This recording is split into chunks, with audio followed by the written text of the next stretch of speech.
মুসলমানরা নিরাকারে সাধন ভজন করে। সবাই যদি এক পথে যেত তা জ্ঞান নাম থাকতো। এত মত এত বধ একাত্মপন্থী, এতেই জগৎটা নষ্ট হচ্ছে। ধর্মটারে ফাঁসি মার্কা করে দিয়ে যেন সবাই একদিকে যায়, সাকার নিরাকার থাকবে না, সবাই আমরা একদিকে যাব। ফাঁসি মার্কা মানে কথাটা শুনতে খারাপ, কিন্তু জিনিসটা ভালো। পাটা ছাগল আমরা মায়ের তবে যাই, অনেক সময় পুজোর সময় অনেক জায়গায় পাঠা বলে যায়। এই পাঠার গোস্ত মুসলমান ওরা খাবে না, কবে নাউজবিল্লাহ বোবরা গন্ধ কয় খাবে না। পাও ধরবেন 100 টাকা দেবে তো পাঠার গোস্ত খাবে না। ওই পাঠাকে ঋষি ভাড়ায় নিয়ে পরে যদি খাসি করা যায়, জানবেন যত সুধি দলে পাশায় পরে খাসি হলে হিন্দু মুসলমান সবাই ভরায় চলে। এই জন্যই বলতেছে যে ধর্মটারে খাসি করে যাতে সবার বাজারে চলে, এরকম একটা কাজ করবো। কেউ সাকার কেউ নিরাকার এরকম না হয়, তাই আমি নিবেদন করি। কোনটা সত্যি? সাকার সত্যি না নিরাকার সত্যি? কোনটার ভিতর যাওয়া ভালো? প্রশ্নগুলো একটু কঠিন কঠিন খ্যামটার মতো প্রশ্ন হচ্ছে, যা অনেক সময় শোনা যায় না। প্রশ্ন শোনা যায়, তাই এই কায়দায় না। দেখা যাক, আমার তো দুটো কাছে নৌকো বান্ধা। আমার বাবা দেবেন্দ্রনাথ সরকার, আমার গুরুদেব অনাদি সরকার। আর ওর নৌকো বান্ধা চাপ দিয়ে গেছে। ওর কাকা শ্যামল সরকার, ওর বাবা উমল সরকার, ওর দাদু দেবেন্দ্রনাথ সরকার, ওর আর এক দাদু অনাদি সরকার। সাইড গাছে নৌকো বান্ধা। দেখা যাক কি পায়। দোয়েল শ্যামা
সুন্দর প্রকৃতি সুন্দর পরিবেশ, কত সুন্দর মানুষ এই গ্রামে। সুন্দর প্রকৃতি সুন্দর পরিবেশ, দেখি নারী পুরুষ মিলেমিশে আছে।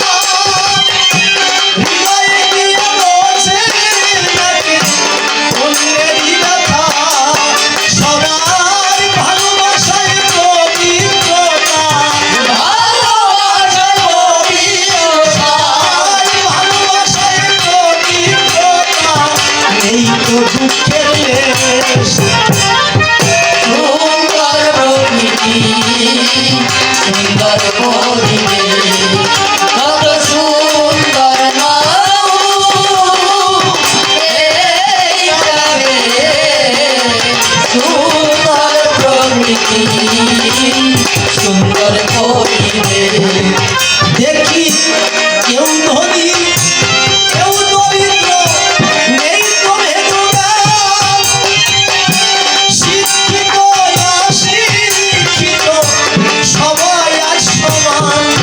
দেখি কেউ ধনী কেউ দরিদ্র নেই তো ভেদভাব, শিক্ষিত অশিক্ষিত সবাই আজ সমান। সবাই মিলেমিশে শুনছে এই গান, মিলেমিশে শুনছে এই গান। সবাই মিলেমিশে শুনছে এই গান। নেই হিংসা-বিদ্বেষ, সুন্দর প্রকৃতি সুন্দর করিবে কত সুন্দর মানুষ এই গ্রামে। সুন্দর প্রকৃতি সুন্দর করিবে এদিক শ্যামল বলে যদি আবার মানুষ হয়ে আসি, এই মানুষের কাছে থেকে জানো এদের ভালোবাসি। এদিক শ্যামল বলে যদি আবার মানুষ হয়ে আসি, এই মানুষের কাছে থেকে জানো এদের ভালোবাসি। সবাই ফুটাতে পারি মুখের হাসি, মুখের হাসি সবাই ফুটাতে পারি মুখের হাসি, আর করতে পারি রে। সুন্দর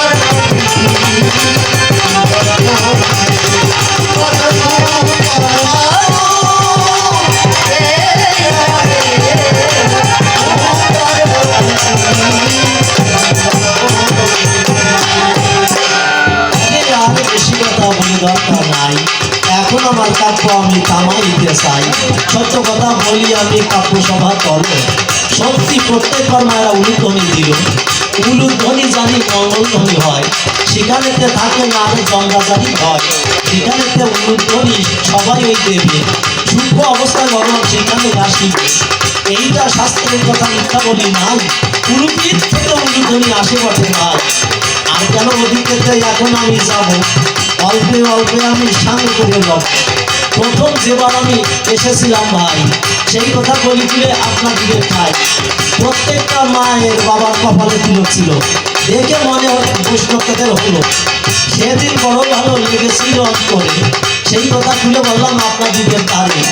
এখন আর তিলক তুলসী দেখা তো যায় না, সেই কথা সবার মাঝে করিলাম বর্ণনা। সবার যদি ওই তিলক কাটা রবে, বৈষ্ণব তাদের ওই মনেতে জাগিবে। আর যদি একবার বৈষ্ণবকেও হয়, বিষ্ণুর সাথে তারা দেখা জানি পায়। পঞ্চবেশ করি শরীরে ধারণ, সত্য কথা শুনে যত সুদীজন, তাহলে ওই কৃষ্ণের কৃপাও হবে। দাদার সঙ্গে ওই তিলকও ধরবে। দাদার সঙ্গে যখন দ্বাদশ তিলক ধরে, দ্বাদশ টাকা ডেকে নিতে পারে। দ্বাদশ আকার যেখানেতে আসে, সেই জায়গায় আসে জানি কৃষ্ণপীঠ বাসে। সেইটাই হয় জানি মধুর বৃন্দাবন। সত্য সবার মধ্যে করলাম পাবন। আর কেন এখন আমি বেশি বলতে চাই, প্রথমবারে বেশি বলে কোনো দরকার নাই। দেখি এরপরে কোন কথা কবে, আপনাদের পাশে বসে আমার শুনতে হবে। তারপর শুনে আজ ওই বাড়ি চলে যাবো, কালকে রাত 1টা পর্যন্ত গান গাবো। সকালে সকালে সবাই আসিয়া বসিবেন, নিমন্ত্রণ আমার রক্ষাতে করিবেন। তাই বেশি কথা বলে কোনো দরকার নাই, এই পর্যন্ত এখন আমি শেষ করতে চাই। সত্য কথা বলে বলি আপনাদের পাশে, মায়েরা বসে দেখি মিষ্টি মিষ্টি হাসে। বাপে ছেলেটা বলে না কি, বলতে আর কোনো জায়গায় দিল না ফাঁকি। আর কেন এখন আমি বেশি বলতে যাব, বেশি বলে কেন রাত্র বেশি করে দেব। তাই বেশি কথা বলে কোনো দরকার নাই, এই পর্যন্ত এখন আমি শেষ করতে চাই। এই পর্যন্ত আমার আসল শেষ হইয়া গেল। মাতৃপ্রেমের ভক্তবৃন্দ একবার হরি হরি।